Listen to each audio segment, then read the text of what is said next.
Hello everyone, welcome to target for IQ. Myself Ravindra Kumar. तो देखिए, काफ़ी इंपॉर्टेंट ये वीडियो आपका होने वाला है। बिहार जुडिशरी के लिए हम घटना चक्र का रिवीजन कर रहे हैं और घटना चक्र में जो भी प्रीवियस में क्वेश्चन आपके आए हुए हैं वे सभी कवर हो जाते हैं।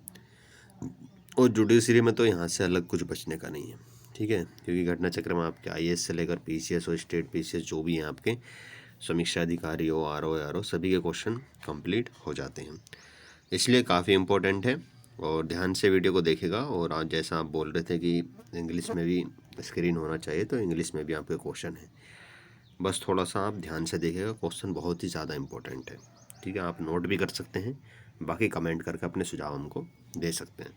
चलिए स्टार्ट करते हैं। पहला प्रश्न है आपका, कशेरुक रज्जु में कितनी जोड़ियां तंत्रिका निकलती हैं? How many pairs of nerves emerge in the vertebral cord?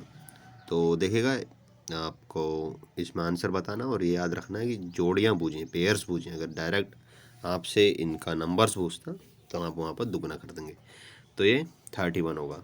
कितना होगा? 31 पेयर्स। अगर आपसे इनकी नंबर्स पूछेगा तो जाहिर सी बात है 31 मल्टीप्लाई 2, तो ये हो जाएगा 62। अब ये क्या होता है आपकी बॉडी में, क्या होता है, स्पाइनल कॉर्ड या वर्टेब्रल कॉर्ड इस तरीके से होता है, ठीक है, जो पार्ट्स में डिवाइड होता है। और सभी का जो सिस्टम होता है, जितने भी सेल्स होती हैं हमारी बॉडी की, प्रत्येक पार्ट की, वो किसी न किसी रूप में हमारी कशेरुक रज्जु जो रीढ़ की हड्डी होती है उससे जुड़े रहते हैं, चाहे वो आँख, नाक, कान जो भी हैं, ठीक है। तो इसमें कितनी जोड़ी तंत्रिकाएँ होती हैं? 31। नेक्स्ट क्वेश्चन की बात करते हैं। मस्तिष्क जिम्मेदार है, the brain is responsible for, सोचने के लिए, टू थिंक, हृदय गति नियंत्रण के लिए, टू कंट्रोल हार्ट बीट या हार्ट रेट, शरीर के संतुलन के लिए, टू बैलेंस द बॉडी, उपयुक्त सभी के लिए। तो काफ़ी इंपॉर्टेंट है, उपयुक्त सभी के लिए, ठीक है।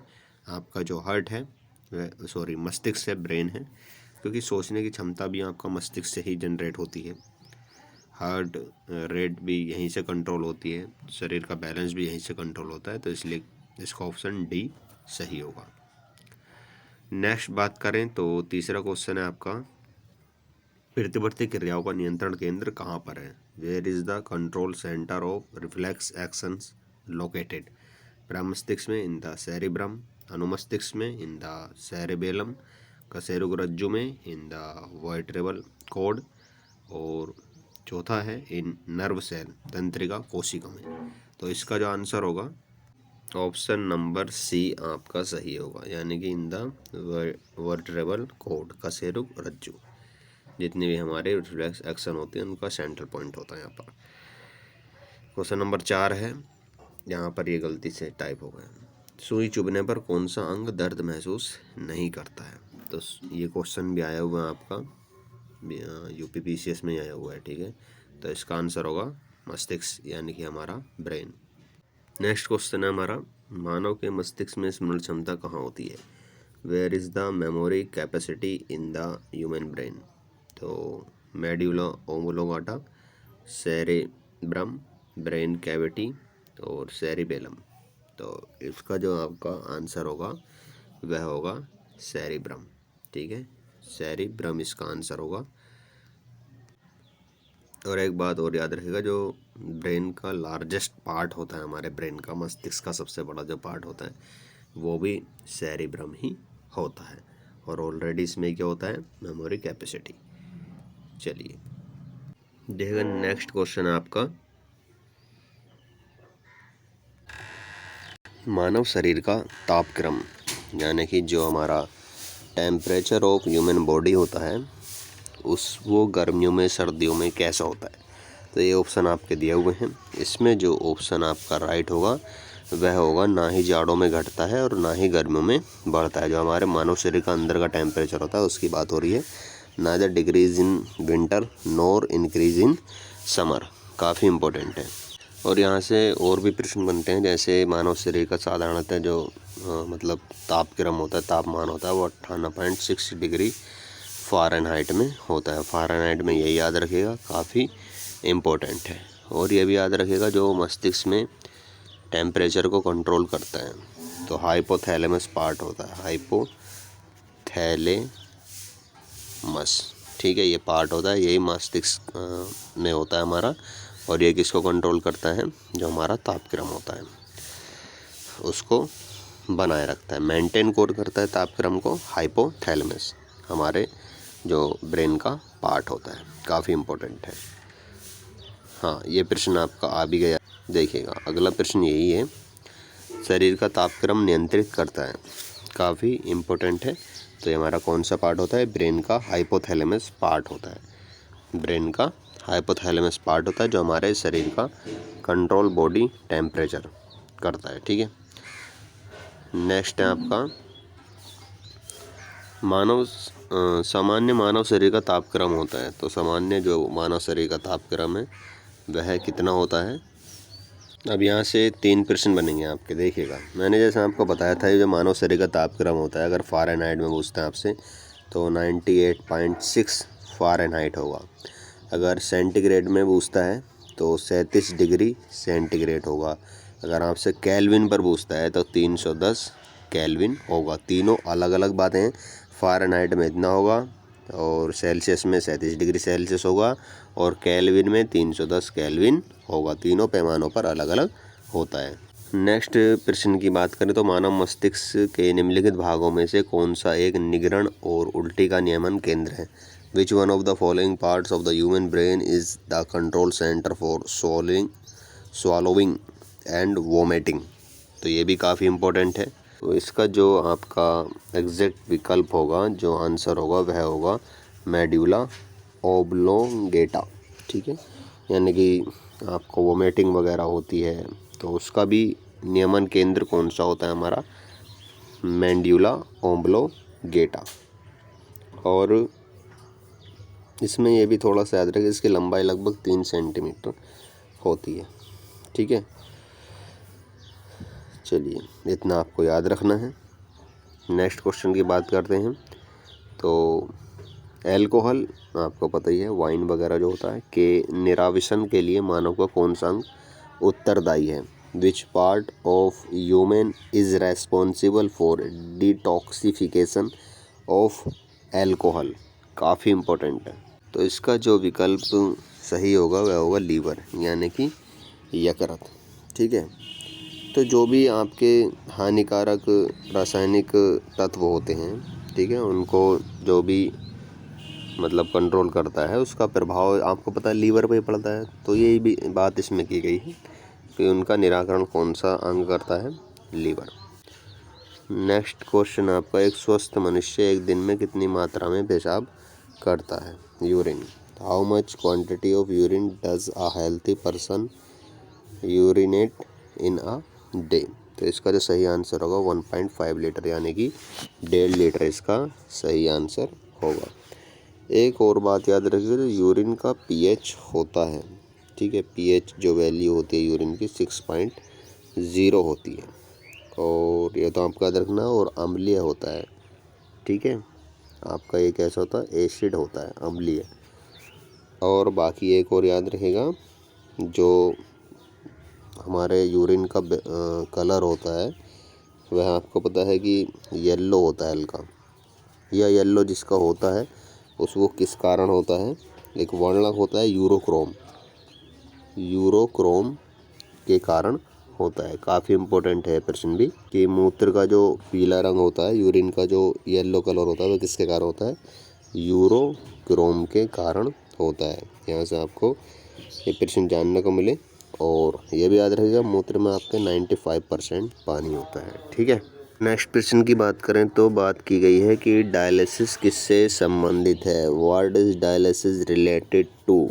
काफ़ी इम्पोर्टेंट है। तो डायलिसिस आपका संबंधित है, ऑप्शन देखते हैं इसके, वृक्क से, यानी कि जो आपका किडनी होती है उससे संबंधित आपका डायलिसिस होता है। किडनी क्या करती है, हमारे ब्लड को, मतलब एक तरीके से आप कह सकते हैं कि जो ब्लड को साफ़ करने का कार्य करती है वही किडनी करती है। याद रखिए, काफ़ी इम्पोर्टेंट है। फिर आ गया प्रश्न आपका, मनुष्य शरीर में खून की शुद्धिकरण की प्रक्रिया को कहते हैं। The process of purification of blood in the human body is called. तो इसको क्या कहते हैं ये भी देखिएगा आप लोग। इसको भी आपका डायलिसिस बोलते हैं। डायलिसिस आप समझ गए होंगे अब क्या है डायलिसिस। जो प्यूरिफिकेशन होता है ब्लड का हमारे उसमें ह्यूमन बॉडी में, तो उसको क्या कहा जाता है, डायलिसिस ही कहा जाता है। और ये किसके माध्यम से होता है, किडनियों के माध्यम से ही होता है।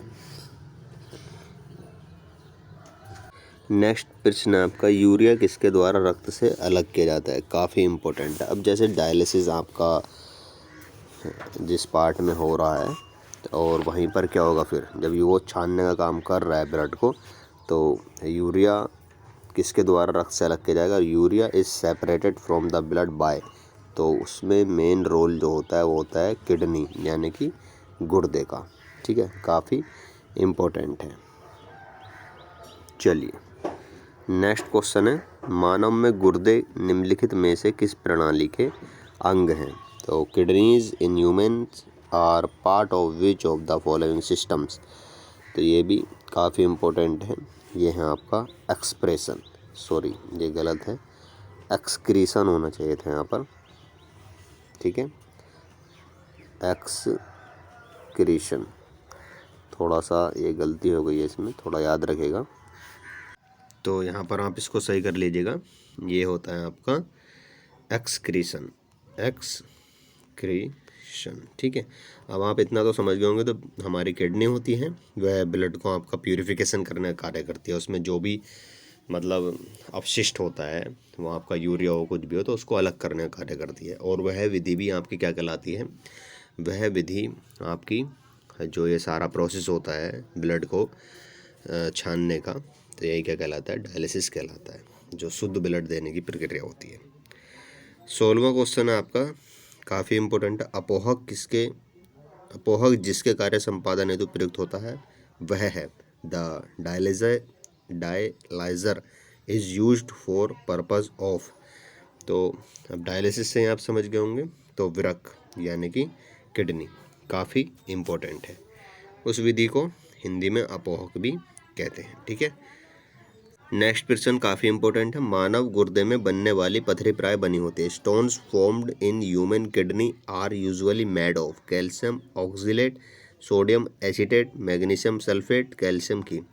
तो इसका जो आंसर होगा आपका विकल्प नंबर 1 कैल्शियम ऑक्सिलेट की। बहुत ही ज़्यादा इम्पोर्टेंट है, इसलिए याद रखिएगा। नेक्स्ट प्रश्न है, जब विरक कार्य करना बंद कर देते हैं तो निम्न में से कौन सा पदार्थ जमा हो जाता है। विच of the following substance accumulates when the kidneys stop working. तो ऐसा क्या पदार्थ है जब किडनी कार्य करना बंद कर देते हैं तो वह बॉडी में हमारे जमा हो जाता है। तो वह है रक्त में नत्रजनित अपशिष्ट पदार्थ, nitrogenous waste product in the blood. और नत्रजनित अपशिष्ट पदार्थ में आपका अमोनिया हुआ, यूरिया हुआ, यूरिक एसिड हुआ, ये सब आ जाते हैं।